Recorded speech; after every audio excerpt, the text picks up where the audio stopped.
ඔබ දන්නවද?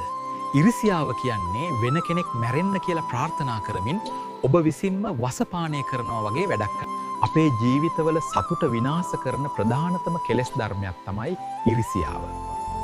ඉරිසියාව කියලා කියන්නේ අනුන්ගේ සම්පතක්, දියුණුවක් හෝ සතුටක් දැකලා ඒ දෙස අමනාපයෙන් බැලීම හා ඒ දේ ඔහුට අහිමි වේවා කියලා ප්‍රාර්ථනා කරන නපුරු මානසිකත්වයටයි. අනුන්ගේ දියුණුව දැකලා ඔබේ හිත පිච්චෙනවා නම් මතක තබා ගන්න. ඔබේ ඉරිසියාව නිසා වකන ඒ පුද්ගලයාගේ ගමන නවතින්නේ නැහැ. නමුත් ඔබේ සතුට, ඔබේ නිින්ද සහ ඔබේ මානසික නිදහස සම්පූර්ණයෙන් විනාශ වෙනවා. අනුන්ගේ පහන නිවන්න හදන්න එපා. එතකොට ඔබ ඉන්නෙත් අඳුරේ. ඒ වෙනුවට තමන්ගේ පහන දල්වන්න මහන්සි වෙන්න. ලෝකයේ කාටත් ඉඩ තියෙන තැනක්. අනුන්ගේ හඳ පායනකොට ඔබේ තරුව නිවී යන්නේ නැහැ. ඔහුගේ කාලය අවසන විට ඔබේ කාලය ආරම්භ වෙයි. තෙරුවන් සරණයි.